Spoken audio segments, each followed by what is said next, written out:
our agenda is me introducing our speaker for today. Now let me let you know, dynamic doesn't even begin to describe it.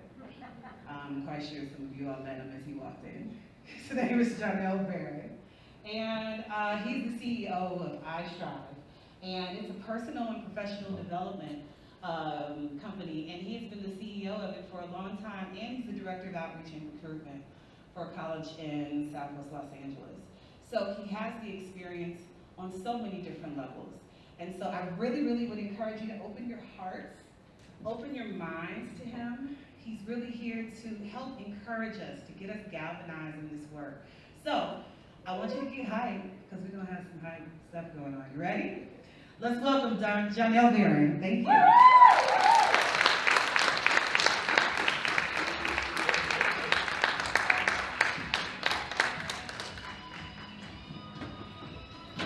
Thank you, Nicole. Thank you, Nicole. I appreciate those claps, all three of them. That was about three good claps. Thank you. I know they fed y'all first. Anybody know this song? Come on, a little karaoke. Number one karaoke song in the world.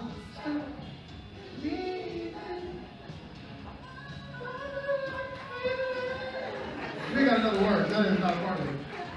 You get a little value? Come on. I feel no judge right now because it's not Zoom. See, I'm live and direct. All right, cut the music, cut the music, cut the music, cut the music. All right, clap it up for yourselves, clap it up for yourselves. Thank you, Lord, thank you, Nicole. My name is Jonell Barrett. Everywhere I go, everybody calls me Mr. B. So you can call me Mr. B or Jonell, that's fine. But let's try Mr. B one time. I said, what's my name? Mr. B. All right, say it like it's free money waiting on you. I said, what's my name? I said, get a little louder. I said, get a little louder. I said, get a little softer. All right, clap it up, clap it up. Some people was like, did I come out the office for this?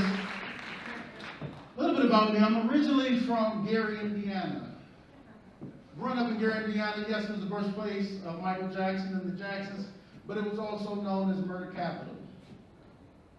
I have to set the context because you think that I just arrived at this stage of life and that I did not have to work to get here. And for me, hope was not an option. I had to do the work. That's going to be the foundation of our conversation today, that hope is not a plan. And it's interesting enough because I grew up in a single-parent household. My mother always tells me, she says, son, why do you always got to say that when you talk? Don't tell my business, tell your business, right? But the truth is, I say that out of honor and respect, that my mother made it without much. At the age of 5, my father was in jail. I can count on one hand the number of times that I saw my father up until the age of 21. It's okay, it's not a sad moment, because at this stage of life, I go and make sure I see him, because I establish relationships. But I'm telling you that life is not always planned. And sometimes life is messy. But over the years, I had to move at my own pace. The truth of the matter is we engage in re-entry, re-engagement, and post-COVID-19 life. Whether you go fast or go slow, we have to keep going. The reality of this, there's two types of growth. One is stagnation. That's next to death. The other growth is movement and momentum. We want to take the steps to not only move forward in our lives, but to move forward so that we can help students. You know, it's interesting when I play that music coming out and I did a little dance. That was my introduction to diversity and inclusion. But what do you mean by that? I'm glad you asked. Well, diversity is being invited to the party without having to choose the invite, right? Without having to chase the invite. That's diversity. Equity is being able to attend the dance without any barriers or access or issues. Inclusion is having the dance, having the music to dance, and not being judged for your moves. I'll say that again. Diversity is being invited to the party, to the dance, without having to chase the invite. You know when people half invite you to something, they tell everybody, and then you hear about it and say, hey, were you having a party? I was. You didn't get it? You know, you didn't send it. You know I didn't get it. That's diversity, not having to chase the invite. And then equity is being able to attend the dance without any barriers or issues. You get the invite, and you show up, and all of a sudden you say, oh, well, actually, we're overcrowded, so you can't get in. Then inclusion is having the music to dance and not being judged for your moves. I think y'all judge me a little bit, but okay, I'm emotionally strong. It's all right, it's cool. But watch this. Belonging is that little space right in the middle. Once you got the invite, once you're able to get in, once you can dance. That's belonging. You all are academicians. Maslow's hierarchy of needs, the base level of human need is to belong. To feel that we matter. Once you get past food, clothing, water, and shelter, we need to belong. That's why many of us started this work. The reason I am in education is because of Walter Blake. He was the college recruiter at Wabash College. That's the all-male liberal arts college in Crawfordsville, Indiana that I attended right before I transferred to Purdue University. Without Walter Blake, I wouldn't have made it to college because my mother had never been. Without an educator, my life would be different. There was a counselor who transformed my life. And it's amazing because I had to move past being hopeful. I had to move to action. And part of my challenge today is I challenge you to move past just being 1,000% hopeful to being 1,000% committed. We cannot hope things get better post-COVID. We can't wish for it, we got to work for it. I was at Purdue University. It took me 5.5 years to graduate from college. I took bowling 3 times in college. I got a D in bowling. How do you get a D in bowling? You don't show up. Then, all of a sudden, I got this letter, Lori, from the college, and it said, status dropped. I flunked out of college. I had a 0.47 GPA. That's an excellent F. You got to work hard to get something that low. You got to purposely say, I will not go to class. I will not turn in work. And now here I was. I had to work 3 jobs. I worked at UPS in the morning from 2 a.m. to 8 p.m. Then I worked at a clothing store in the mall. I never saw that check because I kept buying clothes, putting them on layaway. Layaway is this amazing thing. See, I got Amazon, you get stuff right away. You know, and I know that's the bulk of what we did during COVID, Zoom, and Amazon. And you had your packages. Ron, check my levels for me with the mic. So Amazon gets you stuff right away. But layaway means you put a few dollars down and you see it in a few months. And so I never saw that check. And then I worked at Red Lobster, and I was waiting tables at night. 3 jobs. And I had to take 2 classes at a community college because I learned this. When you don't do what's easy, you got to do what's hard. And that's what I tell students. Then I met this counselor named Pam Deutsch. She was a German lady. And I met Pam Deutsch because I went to the counseling department, and they kept shuffling me around. I didn't feel like I belonged and connected, so I kept picking my own classes. All of a sudden, one day, I went to Pam Deutsch, and I said, Ms. Deutsch, I want to take astrology. I was just making up classes. She said, no, Jonell, you can't take any more of those classes. And I said, why not? She said, you're taking all the easy classes. Now you have to take the hard ones. And that's also a reminder for you today that we've taken all the easy classes. Now it's time for us as educators to do what's hard, to help students rehabilitate and get on with their lives, that they can graduate and move forward to impact their families. It's funny, with the help of Pam Deutsch making sure that I stopped taking all the easy classes, I graduated. I brought my GPA up from a 0.47 to a 3.02. I was the first to go to college in my family. Thank you. Thank you. So 2 claps in the back. Thank y'all. Thank y'all so much. And it's amazing because after that, years later, I went on to get my master's degree, and I started my own company, publicly speaking. And part of that journey was through education. Education was the foundation and how how I was able to build and establish my life. The reality of it is, as we look at where we're headed as a society, education is the goal. But it's also a work in progress. And I want to challenge you when you think of diversity. I want to challenge you when you think of diversity. I want you to think of it as an ongoing thing. Because the reality of this is, diversity doesn't just happen at work. It should happen in your lives. Many of us, our lives are not diverse. We just go from home to work, to the store, back home with the kids. But what about the things that matter to you? What about when we don't feel like we belong? I realized this years ago when I worked for Los Angeles Southwest College, and I've shared this in front of them before. I didn't like my job. I know that's a revolutionary statement. And I wanted to quit. But then I started looking at myself through being in community with other friends and therapy, because we heal in community, but we hurt in isolation. We heal in community, but we hurt in isolation. I realized it wasn't that I didn't like my job, it was that I didn't like my life.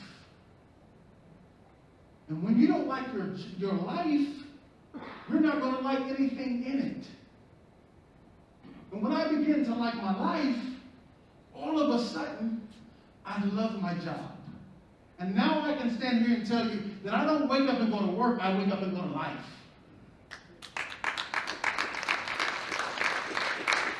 I don't wake up and go to work. I wake up and go to life. Why? Because work is what I do. Life is who I am. So that's why now when you see me, I'm excited to greet you at the back of the door, because I'm glad that I came to life.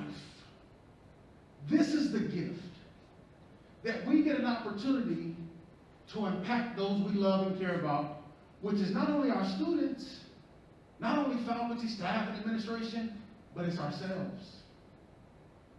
And as educators, we have to continue to give from our greatest need. If you're in need of love, you got to give love. If you're in need of help, give help. How many students do we have here facing food insecurity challenges? Meaning they go to bed hungry. But you all have a solution. You have the Mesa Market. We have bags that we can give students so that they don't have to go hungry. And watch this. We don't have to recommend them to go to the food truck. We can recommend them to go to the market. Because, see, you have the luxury of Chick-fil-A, of Wendy's, Wingstop. You decide on the way home what to eat. When I got here yesterday, I got out, and that's why my suit is so tight, because it shriveled up in the heat when I got out the car yesterday. But I walked through the rose garden. First of all, let me pause. You all have a rose garden that you can walk in during the day and get paid. Oh my goodness. Do you know I would be meditating in the rose garden. You know what? This meeting was too long. I'm going to the rose garden. You know what? I am a little frustrated. I'm going to the rose garden. Hey, where's Mr. B? In the rose garden. Watch this. I saw a student in the rose garden laying on the grass. But do you realize that every student that's laying on the grass is not because of how beautiful the rose garden is? It's because they don't have anywhere to go. They don't have anywhere to live. They're facing housing insecurity. That's why it's important that we work together. Faculty and staff, administrators. You know, it's amazing, because when we all signed up, we were never the enemy. We all had common ground, that we wanted to change lives. And somewhere along the way, we kind of forget why we began. And that there's a student in the rose garden who doesn't know that we can help them find housing, that we can get them a meal. And if they're too hot outside, they can come sit outside our office. why working together is important. Because when we fail to work together, somebody suffers, and it's a student. And as a student-centered organization, not only do we belong, but guess who belongs? Students. Say that with me. Students. Belong. Students. Belong. Where? At MCC. And I need that to be the substratum of your thoughts when it gets hard. Because the work we do, yes, it's ambiguous, but it's necessary because this is the hard work, just like Miss Pam Deutsch told me. We don't have any easy work. You all have the courage, but for those who are on Zoom and Facebook Live, hey, I know y'all got half outfit on. That's all right. We all got the whole outfit on, and y'all look good today. But we had the courage to get up. And I'm amazed, this is my personal soapbox now, that people can go now to the mall, to the beach, to the lake, they're on planes, but when you mention coming to WORK, it's like, oh my goodness. But I tell my staff all the time, there's one thing that you have to do at work. You'll never guess what it is. Guess what it is? Work. Like out of an 8-hour stretch, you actually have to work. Because guess what? A fair exchange is no robbery. And here we've had the opportunity within a community college system across the nation. I know. I work for one of the largest community college districts in the nation, the Los Angeles Community College District. And we were founded in 1967 as a result of the Watts Rebellion. And our founder, Ms. Odessa C. Cox, there was an answer that was needed in that community, and that response was education. But for the past 17, 18 months, people had the luxury to work virtually. There were some people who did not have the luxury to have an employer that could sustain you that long. And for that, that's why I'm excited to begin again. I'm excited to re-enter. I'm excited to be on campus. I'm tired of waiting on Amazon. I want to help people. We got packages, you got stuff you order, you don't even know what's in it no more. You got boxes, you just got stuff. But the beauty of it is now, you get a chance to bring in them boxes and the stuff you're not going to use, and you can donate it to the market. Because not only are they giving away food, they're giving away clothes. But you also have to remember your why. And I'm curious to know, is it that we love what we do, meaning our job, or we love what it provides for us, meaning our house, security for our family, our children? Either way, whether it's that we love it or we love what it can provide, we have to evaluate with how we show up. I think there's two types of people. There's thermometers and thermostats. One sets the temperatures, one checks it. And I believe I set the temperature for any environment that I walk in. So if you're having a bad day, you're going to have a good one while I'm in it. And guess what? Liking me is not a part of the assignment. Because I'm not here to be liked, I'm here to get a job done. And we have to remember we have a job to do. Is every day easy? Not at all. But I talked to my neighbor from childhood when I visited Gary recently. His name was Mr. Johnson. He'll be 90 years old in 2 months. Give it up for Mr. Johnson. Give it up for Mr. Johnson. Mr. Johnson has owned his home for 53 years. Miss Johnson is 89. Mr. Johnson always sits on the porch every day. And I said to him, Mr. Johnson, how have you stayed married to Miss Johnson for over 40 years? He said, you got to understand you're going to have your disagreements, but it is not natural for people to agree on the same thing all the time. I want to help somebody with that when you go home. You can tell your partner, you can tell your spouse, hey, it's not natural for people to disagree, and I'm picking dinner. No. But when you remember that is not normal for two people to agree on everything. But we can establish common ground. Why can the lion and the lamb coexist in the wild? Common ground. So with this common ground, we begin to build a rapport that we love what we do, or either we love what it does for us. And through that, we begin to make our college better. Because again, I shared with you, we heal in community, but we hurt in isolation. And it's through community that we begin to change. Today is an example of community and connection. And when our students feel that they matter, they feel that they belong. And that's why it's important for us to do what we did today. As you saw me when I was in the back, I was happy to see you. Because I wanted to set the example of how I want you to engage and greet students. I want you to make them feel welcome. I want you to make them feel like they should have showed up. And that's also for all of the administrators and all of the department chairs. I want you to make sure that the faculty and staff feel like they matter and that they should have showed up to work. That's what integrity is. Integrity comes from the Greek word integer, which means to be whole. That whether you see me outside of work or at work, I'm the same person. I'm not duplicitous in my approach. That I really love and care about people. I had a conversation with the chancellor of the Los Angeles Community College District last year, and I shared this with Lori, and I asked him something. I said, did you plan to be a chancellor? He said, no, I didn't. He said, I started off in counseling, big up to the counselors. Woo! Come on, counselors, y'all work hard, come on. He said, I started off in counseling, and then I followed the work. He said, follow the work. Look how following the work has impacted your life. Come on, let's be honest. I did not know that the title of Director of Outreach and Recruitment existed. I did not go to college for that. Come on, maybe you did.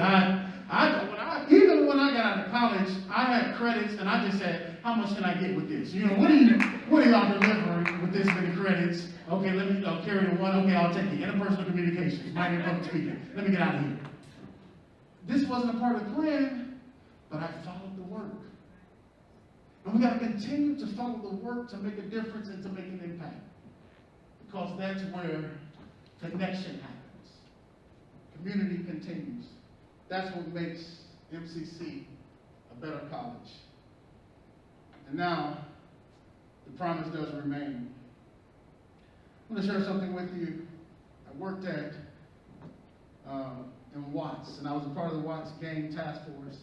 Because in our college, we're right in South Los Angeles. You've seen the movies, Boys in the Hood, NWA, all of these South Central movies. I worked right there. I worked in a loving black and brown community where we're all family. And it's amazing, I was at Jordan High School in Watts. That's right outside of the community where Grape Street is, which is a housing development. And I was at Jordan. And then I was leaving the counseling office, and this young lady said to me, she was a senior. She said, Mr. B. And you know, it was one of those days where I was tired. And so don't take those tone of eyes with me. I know y'all are, because I said to her, I said, why? She said, because she said, Mr. B, when are you coming back? And I was like, why? Like, I'm here now.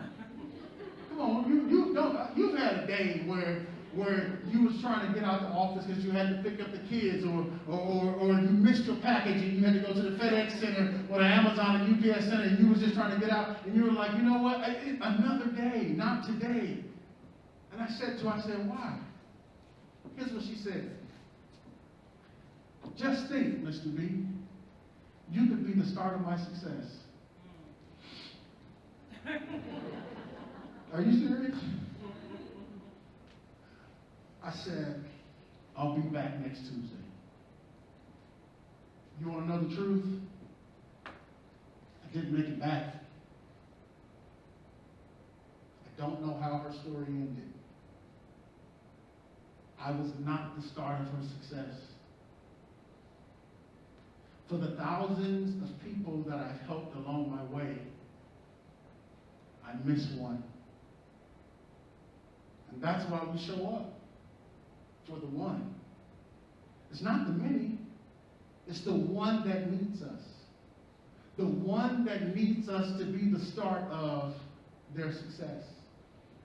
And I don't want you to think because you're not a counselor, or you're not staff, you're not talking, you're not teaching, that your role does not matter, is not impacted. We need maintenance and operation because they need to step on the campus that sees that the campus is loved externally. We need IT, right? Because without IT, Zoom wouldn't have happened and nothing else, right? There would have been no computer, laptop distributions along the way. So every function matters. Because what you do is the start of someone's success. But sometimes we forget. Because I don't know about you, but we moved from long in-person committee meetings to long in-person Zoom meetings. And now, with Zoom, they have an impromptu meetings. They have a Zoom meetings where you got to say, wait, let me get dressed. I didn't even know we were meeting today, And it's like so invasive. It's like, you give me a heads up. We're just jumping on camera right now. And then, now on Zoom, they're even asking you where you go. If you just turn off the screen for a minute, like they forget bathrooms exist. It's like, well, wait a minute now. How do I say? I think there should be a rule on Zoom where you can put BRBB right back. We should do that on Yahoo Messenger. Like I have to break for a moment to breathe. But that's the expectation, and I know that's not easy. So I celebrate you because you've done the hard work. Not only have you showed up, you are the forerunners for everyone at MCC. You'll begin to share the message that it's not with hope how we changed. It's with work. It's by showing up. It's by being the start of someone's success. Share with you that I flunked out of college. I had a 0.47 GPA. And I started turning my mess into a message. And as a result of that, I did not help that one. But I've now been able to help others. But always keep in mind the one that I can miss. I want you now to do something with me. This is called can't, will, won't. Say it with me. Can't, will, won't. So I have a sentence. And I want you to hear this sentence out. I can't find the energy to come to work. Say that with me. I can't find the energy to come to work. Now, I want you to shift that. Here's how we begin to make the shift. Just like in one of the songs says, slide to the right, slide to the left, make the shift, make the change. So I can't find the energy to come to work. Now let's take out can and replace it with won't. I won't find the energy to come to work. See, the difference is now it's a choice. And see, the good thing about a choice is any decision you make, you can choose it. So because it's a choice, watch this, inequality is something that humans made. So now, this is not good English, but it's a good point. We can unmake it. If inequality was something humans made, we have a choice, and we can change it. So now let's try the sentence. I can't find the energy to come to work. I won't find the energy to come to work. Now, here's what happens when you put a little will in something. Watch this. I will find the energy to come to work. That's how we begin to shift things in life. It's with our language. It's what we speak. It's what we say. And if we're always sad and defeated in our language, then how do we find the personal energy? Because we talked about diversity, it starts with you at home. If I told you that I would give you 17 months off with pay, that you could not only work from home, but work on your dreams, you would promise me that you would change the world in 17 months. But let's be honest, we barely changed our outfits on Zoom. Barely changed our background. And we had the time. So now watch this. If it's that challenging for you, a professional who gets paid, then imagine how hard it is for a student who has to come and pay. And yet we look at a student and say, why are you here? We talked about it yesterday. Go to that office. We have to stop stop pointing people where to go and pass them along to the next person. Let's shift from pointing to passing.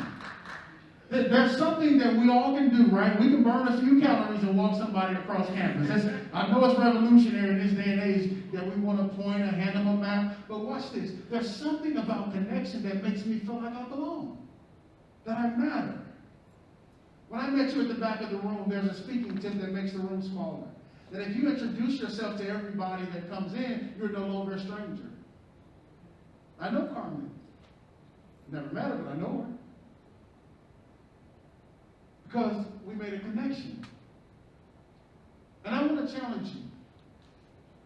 And this is more of an ask. I want you to decide what you will do. Because I know now we have so much of what we will not do. But what will you do to make sure that a faculty, staff, or student feels that they belong? Now I'm going to come back to you because I need about 5 people to share with me what they will do. But here's what I believe next steps look like. How we move forward. One, we have to take action. That means we have to do something today and get up and do it again tomorrow. We have to begin to create a habit. There's a principle called repo. Repetition, easy, pleasure, often, habit. That means when you do something repetitiously, it becomes easy. Anything that's easy becomes pleasurable. Anything that's pleasurable, you want to do it often. And anything that you do often becomes a habit. We have to make ourselves get in a repetition of doing the things that are no longer comfortable. And sometimes, after being at home for over a year and a half, just getting up is something that's a new normal. But it's necessary. So we have to take action. Number 2 is we look at belonging. We have to assess how we're doing it. Remember, I'm challenging you to not just be diverse here and implement belonging, but to make sure that's happening in your family. Many of you all give so much to your families that you don't even make a demand of them anymore. They make a demand of you. You have to assess how you're demanding in your own life. And doing that in a way that's loving, where you can say, hey, mom's tired today. You're going to cook for mom. You're going to cook for dad. Lunchables sound great. I'll take 2 Hot Pockets, please, right? Because now we don't have to be super. Because when I told that young lady that I was coming back and I didn't, I wasn't superhuman that day. I was just human. My humanity was leaking. And some days, if we be honest, our humanity leaks. We don't always have it all together. And that's okay. But we can assess when we miss it.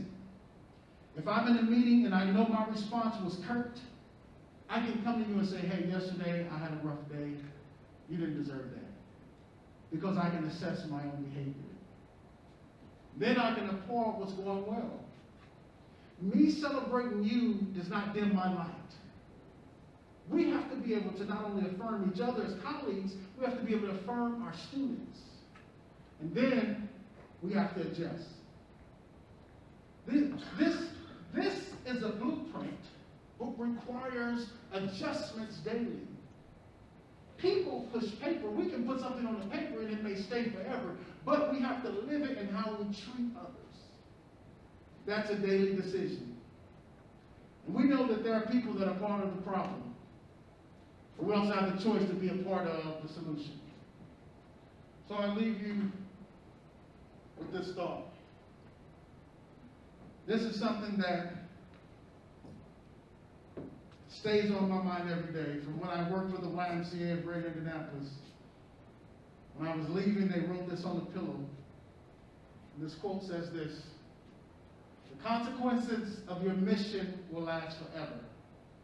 The consequences of your job will not.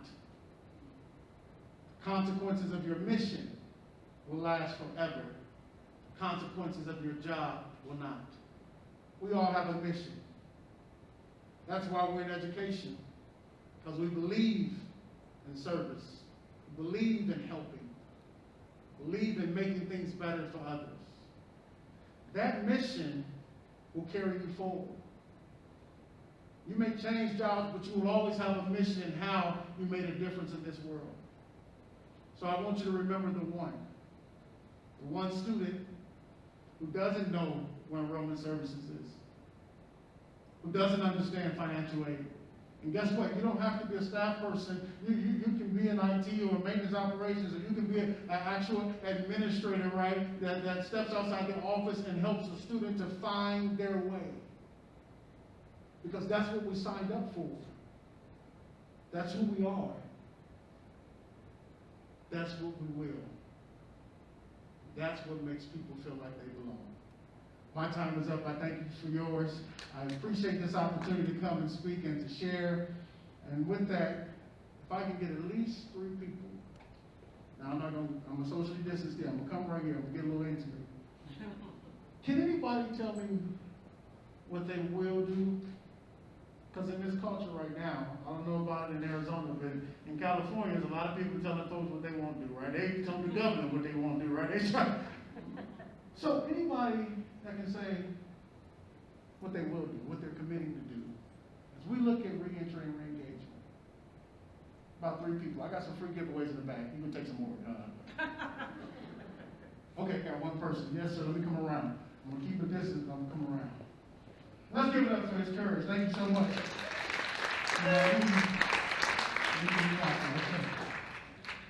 What is it, sir? What will you do? I'm going to repeat it out loud. I love it. What's your name? Mr. Warren. Let me get a little elbow right here. Let me get a little elbow. Mr. Warren said, he said, I will speak to every student that I see walking. I will. Thank you, Warren. I appreciate it. Anyway, I have 2 more people what they will do. Because you know this right now, everybody's talking what they won't do, but I just need a few people that are willing. What's your name? Linda. Miss Linda. Clap up for Miss Linda.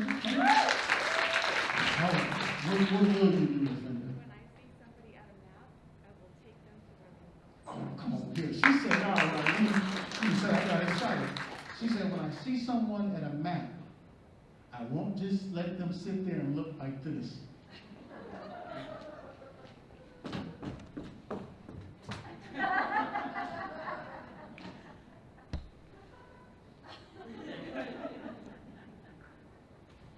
She said, when I see somebody at a map, I will take them to where they need to go. There's something called FTEs, full-time enrolled equivalent students. Do you know how many students that walk out the door because they don't even know where the building is? But you've been working here 20, 10, 15 years, and you memorize every building. But the student, it's their first time, and you walking past them, and everybody knows what confusion looks like. You know what the look of confusion is. You know what a loss looks like. That's why belonging is so important. It's because we all know what it feels like to be left out.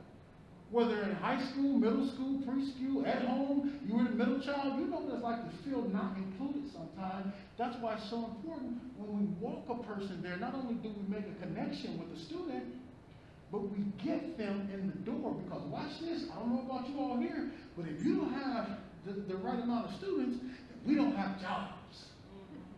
That little tidbit. Now, I brought that myself. Because I'm working out with your recruitment, so I know the importance of getting students in the door. And watch this, there's this little piece called recruitment and retention. Because if we retain 50% of students from semester to semester and they persisted, then we wouldn't need recruitment. So it's not just getting them in the door, it's getting them to stay. One more person of what they will do. Anybody else, what you will do. Thank you, sir. And I want you all to know, it is not easy speaking for over 30 minutes with a mask on. So you all have an amazing crowd. I just want to tell you that's I've burned a lot of calories today.